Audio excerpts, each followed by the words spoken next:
Good evening, ladies and gentlemen. Welcome to beautiful city of Summerside for the Committee of the Whole agenda for March 3rd, 2026. We'll start off tonight's meeting with Planning Board. Before that, obviously, Mayor Kutcher is out of town and I will be chairing this evening's meetings. We'll start off with a call to order for Planning Board members only. Okay, approval of the agenda. Approved. Land acknowledgement.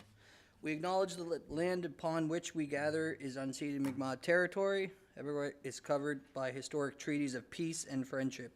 We pay our respects to the indigenous Mi'kmaq people who have occupied this island for over 12,000 years, past, present, and future. Land acknowledgement is a small but meaningful way of showing respect and honoring the indigenous peoples of the land where we live. It also is a way of resisting the erasure of indigenous histories and the important step on the pathway towards reconciliation. Number 5 on the Planning Board is recommendation 444 Acadian Avenue. I'm going to push it over to Councillor Adams, who is filling in for Chair Councillor Doiron, who is running late this evening. Excellent. So Planning Board recommendation is subject is 44 Acadian Avenue, a major variance, a flankage yard and side yard. Supporting explanation, purpose of the variance requests are to decrease the flankage and side yard setbacks for the proposed single detached dwelling. Background, the city has received a building permit application from Jordan Ellis to build a single detached dwelling. The applicant realized their design does not meet the minimum setbacks for the flankage and side yards and has requested 2 variances. Flankage yard, the proposed flankage yard is 3 meters, whereas the City of Summerside zoning bylaw allows a minimum flankage yard of 4 meters, resulting in a 25% variance to accommodate the proposed house plan. Side yard, the proposed side yard is 2.2 meters, whereas the City of Summerside zoning bylaw allows a minimum side yard of 2.5 meters, resulting in a 12% variance to accommodate the proposed house plan. To process a major variance more than 10% subject to council approval, the development officer shall provide written notice to all assessed property owners within a radius of 30 meters or 98.4 feet from the subject lot, describing the variance sought and inviting written comments within 7 clear days. The application is reviewed by the Planning Board. The Planning Board makes a recommendation to council, and council may approve, deny, or approve a variance less than requested. Report. Under section 7.2 of the zoning bylaw, variance applications shall be considered by council, planning board, or the development officer as applicable against the following tests for justifying a variance. All applicable criteria must be met. A, that the hardship is due to unique physical conditions of the lot of property, including small lot size, irregular lot shape, existing building location on the property, or exceptional topographical conditions which make it impractical to develop in strict conformity with bylaw standards. Exceptional topographical conditions may include but are not limited to trees and slope of land, etc. Staff comment, yes, these variance requests would meet this test. The subject lot is a corner lot, has an easement in the rear, and an overhead electrical wire running along Bernard Avenue, introducing several complicated features to accommodate. Additionally, the applicant has plans to locate a home-based business in the new build, which has been designed with this in mind and keeps the living space and the office space separate. Flankage yard. Flankage yard setbacks are larger to accommodate road sightlines. The requested variance to the flankage yard setback along Bernard Avenue still allows for sufficient sightlines at the Bernard Avenue and Acadian Avenue intersection. Side yard, the second variance request to the side yard, northernmost property line, also meets this test. There is an overhead electrical wire along Bernard Avenue that requires a minimum setback of 3 meters from buildings. To accommodate this setback, the house has been pushed north into the minimum side yard. B, that the proposed variance meets the general intent of the official plan. Staff comment, yes, these variance requests would meet this test. The variances meet the intent of the official plan. The applicant has also stated that he would like to keep the design to 1 story, ensuring accessibility for his needs in the future, as well as the needs of future owners of the home. Accessibility is a key aspect of a livable community, as noted in section 3 of the official plan. He is also planning to operate a home-based business from this property. The official plan speaks to encouraging diversity in neighborhoods, which includes allowing home-based businesses, section 3.6 and 5.4.4. That C, that the proposed variance meets the general intent of the zone. Staff comment, yes. These variance requests would meet this test. The proposed variances are in reference to a single detached dwelling in an established neighborhood surrounded by other single detached dwellings. D, that the proposed variance would not impact negatively on adjacent properties or on the essential character of the surrounding neighborhood, including taking into consideration any comments from the neighbors. Staff comment, yes, these variances requests would meet this test. 11 letters were mailed to 8 properties within 30 meters of the boundaries of the subject property. Comments from adjacent property owners were due on or before March 3rd, 2026. The development officer received a call from Brian and Norma Ellis of 148 Bernard Avenue on February 20th, 2026. They stated they were not opposed to the variances, with their property being only one of 2 to abut the subject property. Another adjacent landowner requested more information but had no concerns after reviewing the application. Other comments were not received in time to be included in the meeting package. If more comments are received, they will be shared with the councilors in time for the meeting. Staff review. City staff support the application for the variances for the flankage yard 25% and the side yard 12% at 44 Acadian Avenue. As per section 7.3 of the zoning bylaw, the planning board shall make a recommendation to council on this application before it is approved or denied. The planning board recommendation, whether carried or defeated, will be brought forward for council for a final decision. Planning board recommendation. The application received from Jordan Ellis to allow a flankage yard of 3 meters resulting in a 25% variance, as well as a side yard of 2.2 meters resulting in a 12% variance, be recommended to be approved by council.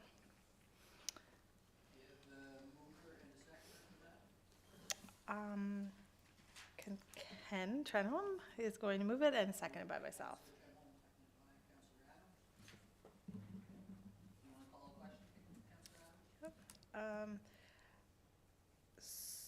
Do we have to ask if there's any questions, like, from the public? I don't usually do this.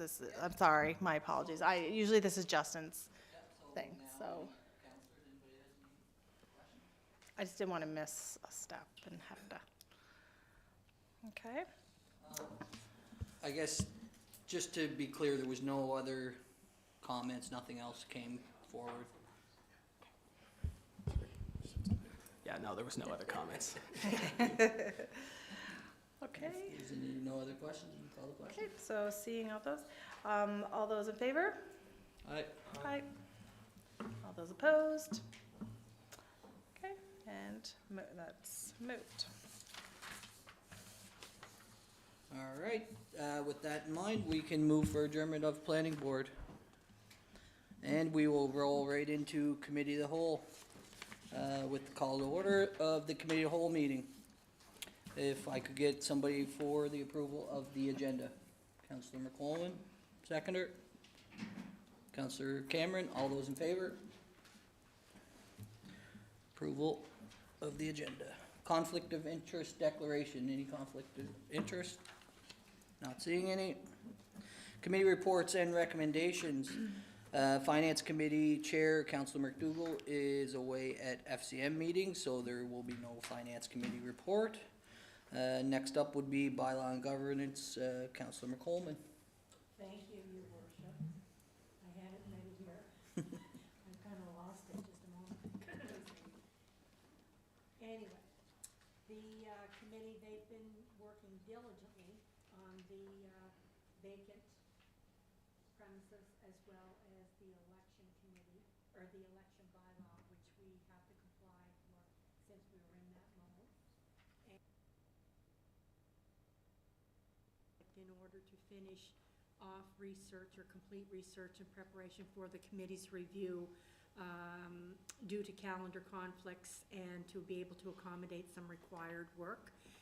So the meeting is being moved to tomorrow, Wednesday, the 4th, but instead of starting at 12:30, it will start at 1 p.m.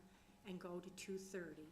And the other area that the staff have been working on to try and bring us some information on it would be on the, I believe it was vacant, and there was one other one that they're working on. And it just skips my mind right now which one it was. But they're busy, and we'll get information tomorrow. Thank you. Thank you. Thank you, Councillor McColeman. Next up would be the Planning Committee. Councillor Adams will fill in for Councillor Doiron in his absence, and also Megan Williams and Director Aaron will be joining us at the mics. Councillor Adams? Should I read the recommendation first, or do you guys present first? What is your preference? Either or. Present first. I was going to say the I checked with- presentation is the report, same. Perfect, so you can present first.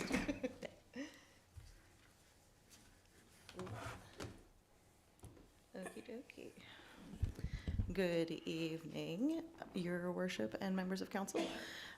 So we are coming back with the cost-sharing options. So we came to council on January 6th to kind of present the different options for complete streets, just to show what we had been talking about over the previous year with the planning committee. So just a refresher, a complete street is a street designed to consider the needs and safety of all of its users, from widened sidewalks to benches to give folks a space to stop and rest, to separated bike lanes. Complete streets put a people-focused lens on our street design. Why are we considering them right now? To ensure safe pedestrian connectivity throughout our community. Summerside's official plan has several policies, goals, and objectives that speak to designing complete streets, and we've also received a number of resident concerns and requests. And then the final reminder from last time, we presented 4 options for an updated local road cross-section, which all included different ways to include a pedestrian walkway. The 4th option, which we've shown on the screen, comes with the Planning Board Committee's endorsement.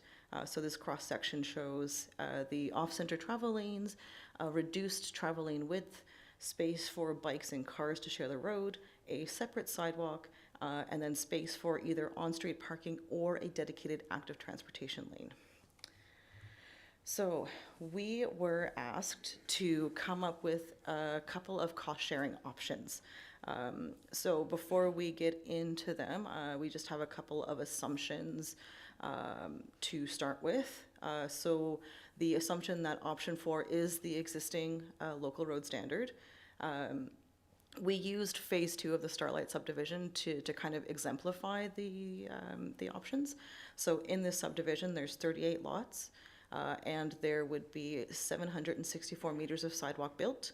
We're also working off the assumption that sidewalk construction costs are $388 a meter, and that the per lot cost for home builders will be applied to all of the lots in the subdivision on both sides of the street, and that the fee applied would be established at the subdivision phase and would not change over time.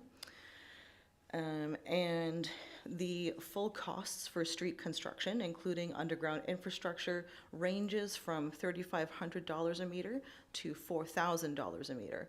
So staff have split the difference, and we're estimating the full road construction for phase 2 of the Starlight subdivision would be about $2,865,000. And also super important to note is that these cost estimates are based off of 2025 construction costs. And for simplicity's sakes, we have rounded the numbers. In the report at the back of it, we do have the numbers written out specifically if that is your cup of tea. So the cute little map that shows the phase 2 of the Starlight subdivision, the sidewalks would be on one side of the street, and they would be connecting to either existing sidewalks or connecting to parkland, that kind of thing. So to set the baseline, we've got the first 2 options are basically no cost sharing. So the current practice is that the city installs the sidewalk after the subdivision is fully developed, which would cost $388 a meter. So in the Starlight subdivision example, this is almost $300,000 at a cost of $7,800 per lot. If the developer were to install the sidewalk as part of the subdivision, it would cost $298 a meter, where the curb and gutter would not need to be installed on one side of the road. What staff have done is deducted those savings of $90 from the total cost of $388. So in the Starlight subdivision example, this would equate to $230,000, which is about $6,000 per lot. And then in relation to the total street construction cost, it would be about 8%. The first cost-sharing option is 50-50. So in this option, we have the developer contributing the savings from not having to install the curb and gutter, and they would pay to construct the shale and gravel base layer for the future sidewalk. So they would contribute $90 a meter. In the Starlight subdivision example, this would be about $70,000, which is about 2% of the total street construction costs. The remaining costs of $298 a meter would be split between the city and home builders. So the city would pay half of the overall increased costs and the inflated costs when the sidewalk is installed. So the city would contribute $149 a meter, which is about $115,000, and then the home builder would pay half of that at a flat per lot rate, so about $3,000 per lot. If the property is subdivided again, it would be $1,500 per side of that dwelling unit. And the last one is split 3 ways. So this one, the developer would contribute the savings. They would construct the shale and gravel base layer for the future sidewalk, and they would pay 1/3 of the overall increased cost. So in total, they would pay $189 a meter, which is about $145,000 and about 5% of the total street construction costs. The city would pay the other third of the overall increased costs and the inflated costs when the sidewalk's installed. So that would be about $75,000, and then home builders would pay the other third for about $2,000 per lot. And because it's hard to see them all in a list like that, we have a table here to kind of show how much it would be per meter based on the two options. So the city, the developer, and the home builders there.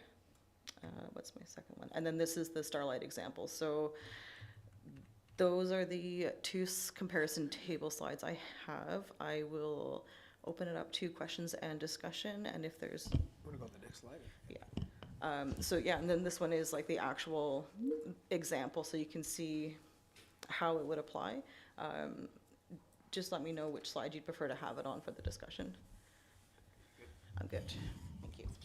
We provided that last slide because one of the examples were Starlight Phase 2 is built, so this doesn't apply to that, but you guys wanted to know, okay, what would a typical subdivision, how would we say it equates or works out on a typical subdivision? So we picked one that was just built, so it wouldn't be going forward. It was, you get an idea. And it was also, some of the debate was, is the money there for the developer to be able to pay it? So we wanted to do it and show what they would have to increase the cost per lot to cover the costs. And that's why we provided it per lot. And if you go back to the sketch, yeah, that's the typical layout of Starlight Phase 2. And those 3 stubs come down to the existing Confederation Trail. And then there's one loop around, and in the middle of that area is a piece of parkland the city took for parkland consideration. So the red is sidewalk connecting to the 3 trails and basically having a sidewalk on one side for the limits of the entire subdivision. If that further explains either that graph, and we're open to questions there.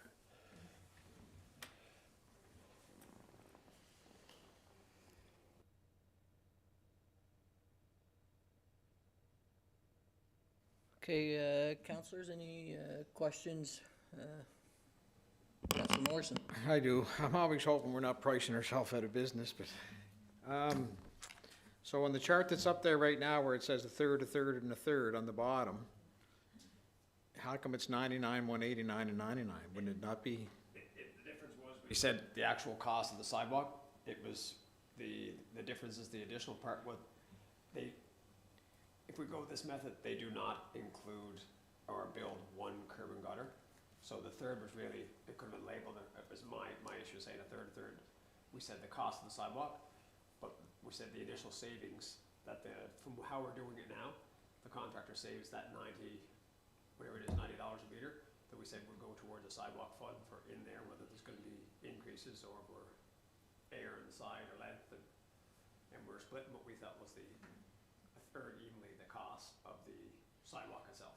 So in both examples, it was the we could change it, we're just saying that's the actual cost was divided at the sidewalk, third and a half. The additional credit was what they were saving as far as the, one curb not going in. Yeah, and I realize we're early on in all this, and I'm not opposed, again, it makes neater, tidier streets. I like the way they're gonna look, I get all that.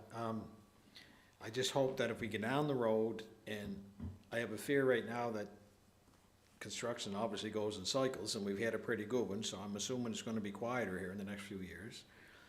And I'm just wondering, I just hope this doesn't deter anybody from doing stuff, and that we can, and if it does, that we can revisit it and maybe make some changes to entice people to come back and do stuff.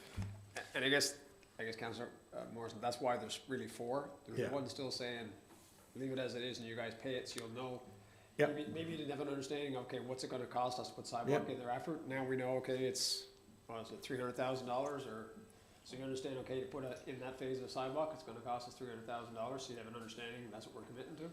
Yep. Or we said, if it's not gonna be on the developer and we don't want it to be on the individual lot cost, we'll put it on the individual. That's why it actually shows, okay, take the developer out of it. If you Yeah. think that's gonna cause you not to have development, but at the time of the home builder saying, okay, it's, and then we gave a couple options there, so it was, I think it was $3,000 each. Or whatever. Yeah. Yeah.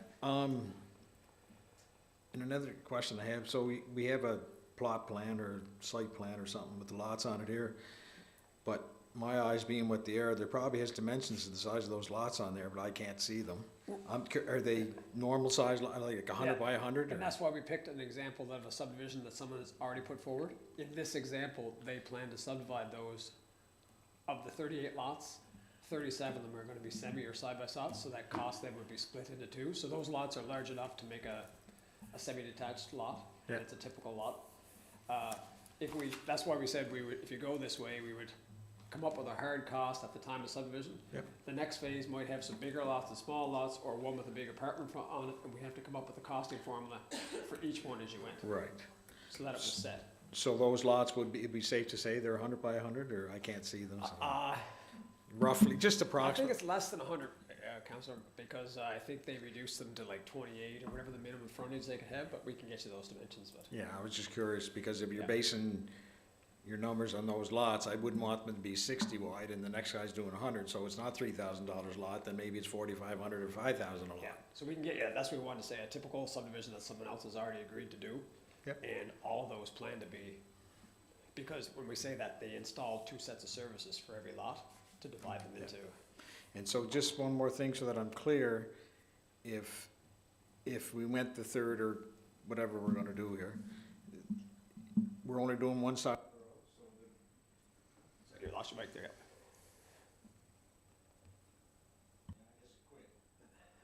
You can still talk. Or do I got the There you go. back there, back there? One side of the road, is that? One side was the sidewalk, and we thought everyone was benefit, whether it was on one side or the other, so Yeah. it was divided evenly amongst the 38. And the other side's just grass to the asphalt. It would actually have a curb on the other side, yes. It is still gonna be curved on one side. The curb would not go in on the sidewalk side until later. It would be grass until we were throwing around, you had 80% of the lots built where the sidewalk was going. That would be a time to say we're gonna put the sidewalk in. Yeah, so the developer still has the curb on one side and then a sidewalk on the other. Right, so the curb would go in initially, and say in year 3 or 4, that sidewalk was in. Up until that sidewalk was in, yes, it would be grass to one side, so that's not 100% ideal, but we'd rather not replace that curb. And some way, Thank you. Thank you, Councillor Morrison. Any other questions on complete streets?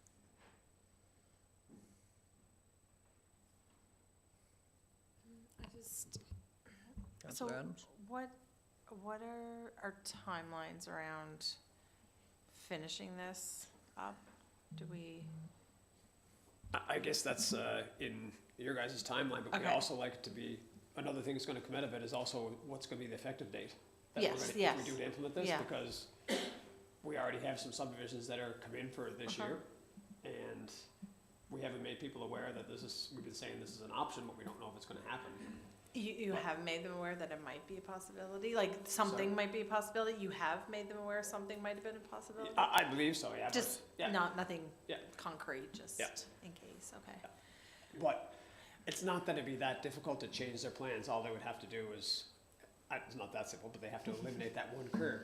But as you can see, we're saying the sandwich of the layers of gravel, we don't wanna be digging out afterwards to put the sidewalk in. When they're spreading in with the large, when there's nothing there, put the shale wide enough to be able to support the sidewalk, put the gravel in. Then the area that just where the sidewalk is, they just put some topsoil and seed on it for the first 2 years until we come by, so. That would have to be a little bit of a change in their drawings, that would not be on their drawings whenever they come in, they have to adjust that. That could be done with a cross-section detail right there. But yeah, our timeline is, are we proceeding or not, and making it this year or not, and when? Or picking a date and saying anybody that's in, has drawings in as of this date, and, or not. Yeah, I guess I have some concern with doing it this construction season coming up, just because I think whoever is looking at developing would pretty much have their ducks in a row as to what they're gonna do, and the Starlight one is a good example. Yeah, I think I would have some issues with enforcing this or moving it forward for this construction season. And if we do it for the next one, at least that gives everybody a lot of time to prepare, and plus we can see if things are going to slow down a little bit with the development. I mean, like you said, Rick, it's, looks a little bit quieter out there now, so it can't keep going like it was forever, but anyway, I just, that's my concern would be putting it on developers this coming season. I have no problem looking at it for possibly the next, but I just think it's maybe not enough time for this one. Councillor Morrison, I seen your light come back on there. Yeah, that's a very good comment by Councillor Adams. It would be really important for two reasons. You certainly don't want to start it in the middle of a season, and a lot of people that are coming in with the stuff now probably have their prices in mind without any of this being involved. And secondly, it would give them a lot more time if you said, yeah, well, when and if we make up our mind and when and if we make changes, that we'd probably look, starting January 1st, 2027 or whatever, to me would be a little, it'd be fair. We're open to, we just knew that Yep. was one thing we're gonna want clarified. This is I'll say our last step, and we provide you a couple of options, either pick an option, or either you're gonna do it or not, and then what that effective date would be. And how we would treat applications that are in progress. Any other members of council with questions? I think it makes sense. Just after everything that has taken place, like with Karen's Boulevard and a lot of work, sometimes I think a reprieve to give people a chance to reset some of their planning and thoughts. So I thought that was a good point you both made. So next steps then from here? What's next on the path forward? I guess go ahead, Ron. It would be basically direction on whether, like, which cost-sharing option, if there's some tweaking that's needed. Pretty much that would be it. And What we have to do to enact it. yeah, We may have to pass something to say that's our modified standard in our new subdivision bylaw. We could do a small amendment, not the whole thing, but we could say this is the current cross-section effective what date? My feeling from looking around the room or hearing comments from council is that they probably have no clear direction or enough thought put into it at this point to probably give direction to move forward. I wonder if it's something that can come back for direction at a future meeting, either monthly or the next committee meeting, to allow council to sort of dig into the information presented and ask any questions, follow up. Ours was the intent to present the information, and if you're ready to make a decision, if not, bring it to your monthly meeting and either make a direction, or give direction, or make a decision. Okay, Sierra? Yeah, I think you sort of captured it, that the work has been ongoing on complete streets at the committee level for a while. We got it to a point where we wanted to get council feedback, which we're open to hearing tonight, and if there was any preference to any particular option. If there's not, and council just wants to digest, and we can bring it back at a future committee, perhaps in April, and get more feedback at that time, and then the committee can go off and do additional work for implementation when the committee or council deems desirable. That would be my thought, would be that we would allow council time to digest it and go over it and speak with directors and yourself to clarify any questions they may have, and then come back with a clear mind and decision to move forward. Does that sound all right Yep. to everybody? Yeah. All right, that's great. Thank you, Aaron and Megan, for sharing those options. I think it's important to note, unless we've lost him, but I think Councillor Doiron is on via whatever. He has joined us. He's out there in the universe somewhere, is joining us. So welcome, Councillor Doiron. Next, we have action plan for safer communities, Councillor Adams, but I don't think there is a report for that. Parks and Greenspace, Councillor Trenholm, do you have anything to report on that? There's no update from that committee report. Youth Advisory Committee, Councillor Cameron? Yeah, I just have a quick update. The students that are working on the Youth Advisory Committee are very busy planning a youth engagement event for March break for any youth who aren't going away. More information to come from that, but basically looking at grade 7 to grade 12 students to offer a free, fun evening. So keep your eyes and ears out for more information coming soon. Awesome, that's great. Next up, Electric Utility Governance Review, Councillor Morrison, do you have anything to report? No, I don't. We've been unable to meet basically because of weather, and we were supposed to meet again today, and there's 2 or 3 people traveling, so next month. No, that's totally okay, thank you, Councillor Morrison. Smart City Initiatives, Councillor Cameron? Nothing to report. Seed, Councillor Trenholm, I know you have something to report. Sure, and I'll be brief because the report is included in the meeting package. Just in short, the public consultation period is ended, and we've had 2 public open houses, and there was 32 people that attended, and we had both online and paper survey, and there were 49 surveys that were received. So if council do look at the report, though, just in terms of there's nice pretty charts, I guess. And looking at the level of support for the draft recommendations, so it's 39.9% of those people who said they support it, and 6.1 say, well, I have no opinion. So nobody outrightly said, no, I don't support that.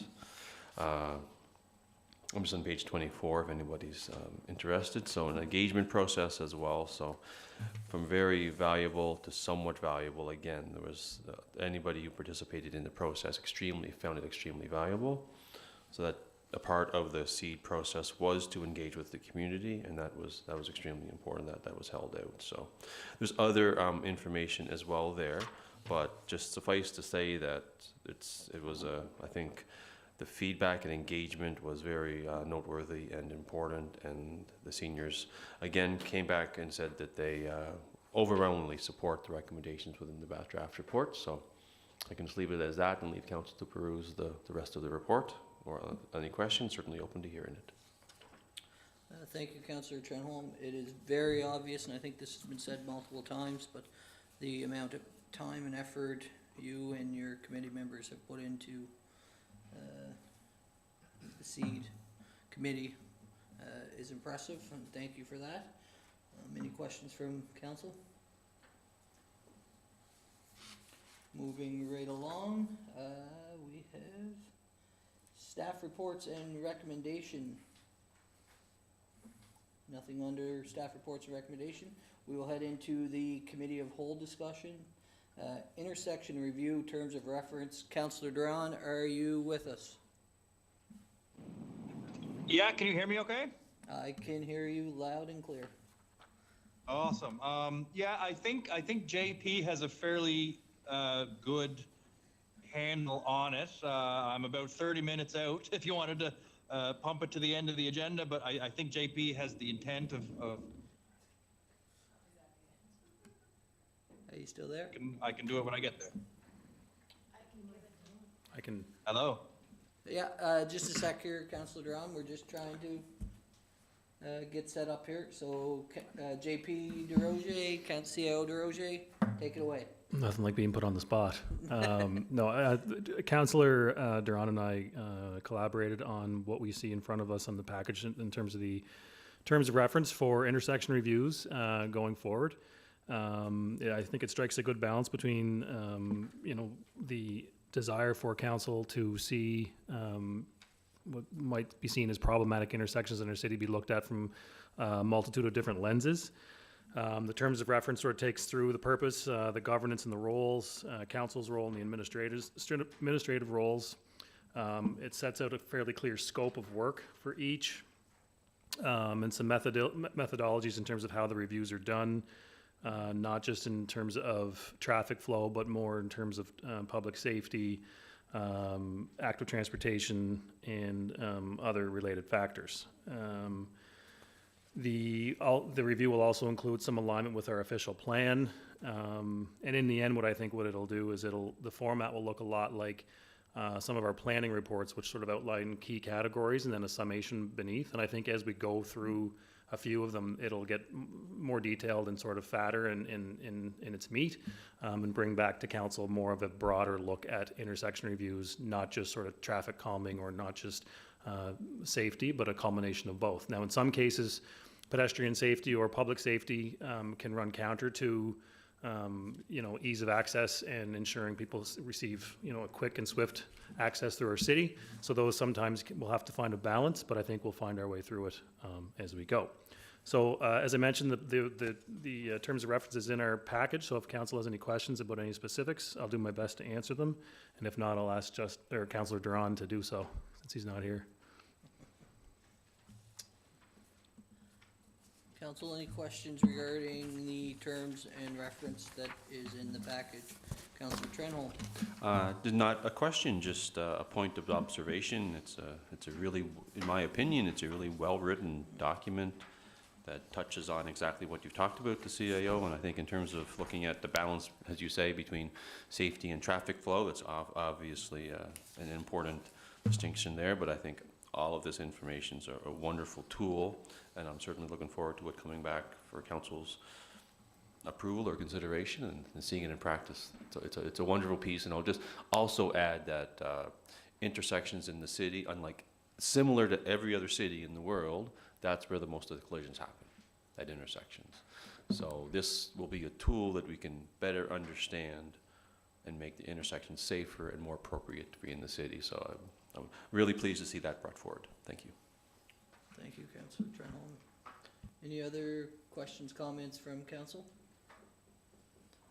Councillor Duran, do you have anything to add to CIO DeRozier's comments?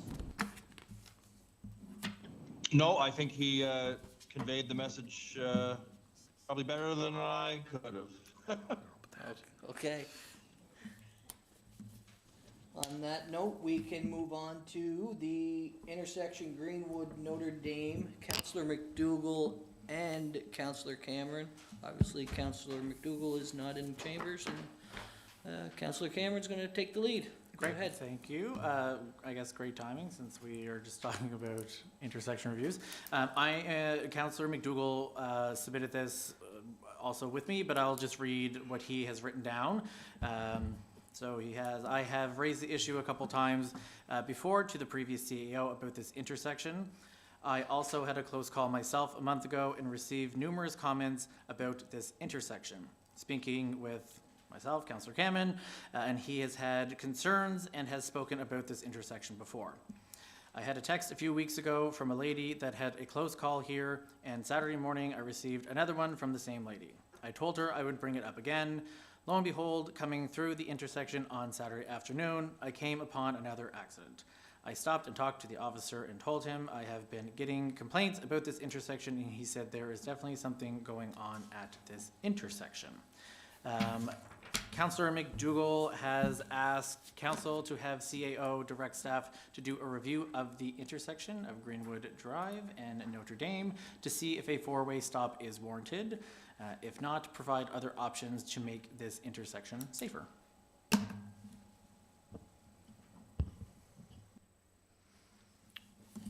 Any comments from other council regarding this intersection? Councillor Adams, go ahead. So the traffic report, that's just like the traffic count. We didn't get anything on actual. The thing is, it's so hard now whenever there is an accident, because if it's under so many dollars, they say you're on your own, you don't even have to call the police, right? So it's hard for us to get a count on those types of things. I know when I come across it, a lot of people think it's already a four-way stop, and they stop, and then it causes a lot of confusion. Like, I don't have any issue with this being a four-way stop, but it's too bad we didn't have the accident information, but like I said, it probably wouldn't be accurate anyways with the way things are reported and for insurance now. But yeah, I have no problem with that. And two, with it being the AT lane there, it makes it even more like necessary to make sure everybody knows what's supposed to be going on. So yeah, I'm good with it.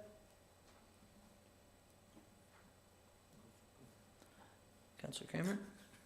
Doesn't really matter which one of us goes first. But I was actually just going to touch on what Councillor Adams just said. I do use that area frequently, and that is one of the only areas where you come down on active transport, you must cross the road and then cross the road again to access the next point of active transport. It doesn't go strictly straight down, so you've got two crossings there. And I do notice a lot of times people do stop and already treat it like a four-way stop, which is somewhat convenient at times. But given the extra crossing that you need to do to access the infrastructure that we have already put in place, I think it would be, judging by the previous document we looked at, I think it would fit into good criteria to consider the safety. It may not be the most needed place for a four-way stop when we think about traffic flow, but I think it's one of the more needed places for a four-way stop for pedestrian safety and accessing the infrastructure that we've already put in place there. Thank you, Councillor Cameron. I was observing your neighbor there as you were talking, and I think he's starting to rub off on you with your comments there. Councillor DeRoche.